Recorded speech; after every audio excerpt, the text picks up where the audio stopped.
काल विभाजन। याद रखिए हिंदी साहित्य के काल विभाजन को 4 भागों में बांटा गया है। आदिकाल जिसे वीरगाथा काल कहते हैं, पूर्व मध्यकाल जिसे भक्ति काल कहते हैं, उत्तर मध्यकाल जिसे रीतकाल कहते हैं, आधुनिक काल जिसे गद्य काल के नाम से भी जाना जाता है। ठीक है, तो ये भी पॉइंट आपको याद रखना कि आधुनिक काल को किस नाम से, तो गद्य काल के नाम से जाना जाता है। अगला यहाँ पर इसकी समय सीमा पूछ लिया जाता है, तो इसकी समय सीमा को 4 खंडों में विभाजित किया गया है, जो कि देख सकते हैं कि आदिकाल अर्थात वीरगाथा काल की जो समय सीमा है वो आपके 1050 ईस्वी से आपके 1375 ईस्वी तक आपकी है। पूर्व मध्यकाल जिसे भक्ति काल कहते हैं, इसकी समय सीमा 1375 से लेके 1700 ईस्वी तक आपकी है।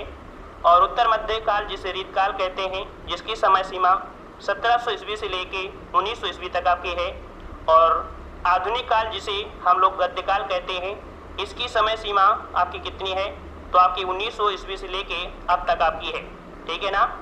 अब हम लोग यहाँ पर कह सकते हैं कि एक एक काल को पढ़ेंगे, इससे जुड़े हुए जो आपके प्रश्न बन सकते हैं, जो रचनाएं हैं, कवि हैं, सभी हम लोग यहाँ पर पढ़ेंगे। तो आदिकाल जो कि वीरगाथा काल है, तो याद रखिए आदिकाल को वीरगाथा काल, सिद्ध सामंत काल, चारण काल, प्रारंभिक काल, आरंभिक काल, बीजप्पन काल आदि नामों से भी जाना जाता है। ये सभी प्रश्न आपके पूछे गए हैं। अगला प्रश्न आपसे पूछा जाता है कि आचार्य रामचंद्र शुक्ल के अनुसार वीरगाथा काल की समय सीमा कितनी है, तो ये समय सीमा आपकी कितनी है, तो 1000 ईस्वी से 1350 ईस्वी मानी जाती है।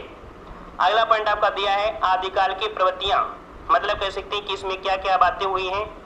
तो यहाँ पर आपके आश्रयदाताओं की प्रशंसा, युद्धों के सुंदर और आपके सजीव वर्णन या कह सकते हैं चित्रण, वीरगाथा काल की वीर रस के साथ साथ श्रृंगार रस का वर्णन, ऐतिहासिकता के संदर्भ में कल्पना की प्रचुरता, अप्रमाणिक रचनाएं, सामूहिक राष्ट्रीयता का अभाव और डिंगल पिंगल भाषा का प्रयोग। तो आपसे पूछेगा कि डिंगल पिंगल भाषा का प्रयोग जो मिलता है वो आपके कौन से काल में, तो आपके आदिकाल में मिलता है।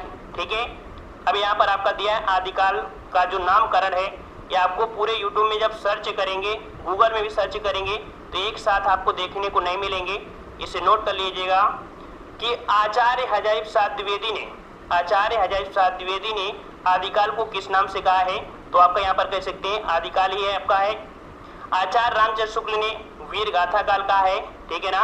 आदिकाल को आचार्य रामचंद्र शुक्ल ने क्या बोला है, वीरगाथा काल। विश्वनाथ प्रसाद मिश्र ने क्या कहा है, तो आपके वीर काल कहा है। राहुल सक्रात्यायन ने क्या कहा है, तो इसे सिद्ध सामंत काल कहा है।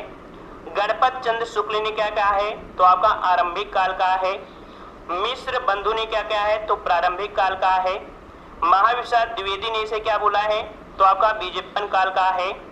और डॉक्टर राजकुमार वर्मा एवं जॉर्ज ए गियर्सन ने इसे चारण काल कहा है। ठीक है। तो ये सभी पॉइंट आपके एग्जाम में पूछे गए हैं। ठीक है, और इसे नोट कर लीजिएगा। उम्मीद है कि आपको ये नोट्स जो आप बनाएंगे सबसे बेहतर आपकी सिद्ध हो जाएगी, और कभी भी उठाकर देखेंगे एग्जाम में वहीं पर आपको देखने को मिल जाएगा। मतलब एक बार पढ़ लेंगे तो आपको बार बार पढ़ने की समस्या खत्म हो जाएगी। दिया गया है आदिकाल के प्रमुख कवि एवं रचनाएं। यहाँ पर एक साइड आपके कवि हैं, दूसरी तरफ आपके यहाँ पर कह सकते हैं रचनाएं, क्योंकि एग्जाम में पूछा यह जाता है कि आदिकाल के कौन कवि हैं। अगर इस सीक्वेंस से पढ़ लेंगे तो 100% है कि आपको कंफ्यूज जो होते हैं वो आपको नहीं होंगे। यहाँ पर दिया है कवि, जो आपके आदिकाल के कवि कौन है, दलपत विजय हैं, जिनकी जो रचना है वो आपकी खुमार रासो। ठीक है, खुमार रासो है। चंद बरदाई, जो कि आपका हमेशा पूछा जाता है, चंद बरदाई, तो आपकी चंद बरदाई की जो आपकी रचना है वो आपकी पृथ्वीराज रासो है।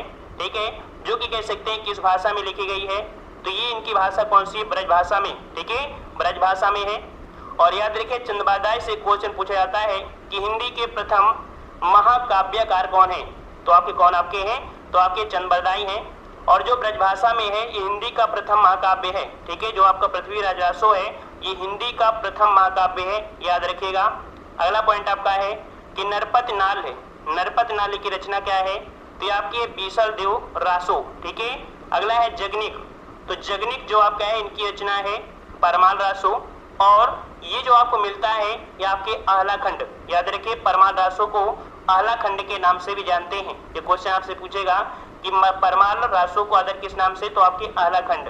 अगला दिया है सार्डधर, सार्डधर की जो आपकी है वो आपकी हमीर रासो है। नल सिंह भाट की जो आपकी है वो आपकी कौन सी, तो आपकी विजयपाल रासो आपकी है इनकी रचना। अगला है विद्यापति की, तो क्वेश्चन बहुत पूछा जाता है। विद्यापति की आपकी रचना कीर्तिलता, कीर्ति पताका, पदावली, लिखनावली, ठीक है, ये आपकी किसकी है, तो आपकी विद्यापति की है। और अगला है कि सराहपा, सराहपा जो देख सकते हैं इनकी आपकी कौन है, तो दोहा कोश है, ठीक है, सराहपा की कौन सी है, दोहा कोश है। और अगला दिया है स्वयंभू, स्वयंभू जो देख सकते हैं हमेशा क्वेश्चन पूछा जाता है, इसके जो ऑब्जेक्टिव टेस्ट पेपर कराएंगे तो आप देख सकते हैं, ठीक है। जैसे वीडियो आपका दूसरे दिन आता है तो इसका कह सकते हैं ऑब्जेक्टिव मिल जाता है, तो उसे आप लगा सकते हैं। यहाँ पर दिया है स्वयंभू, और स्वयंभू की आपकी जो रचना है वो आपकी कौन सी है, तो पौमचरित है। और आपकी एक कौन आपकी है, तो रिट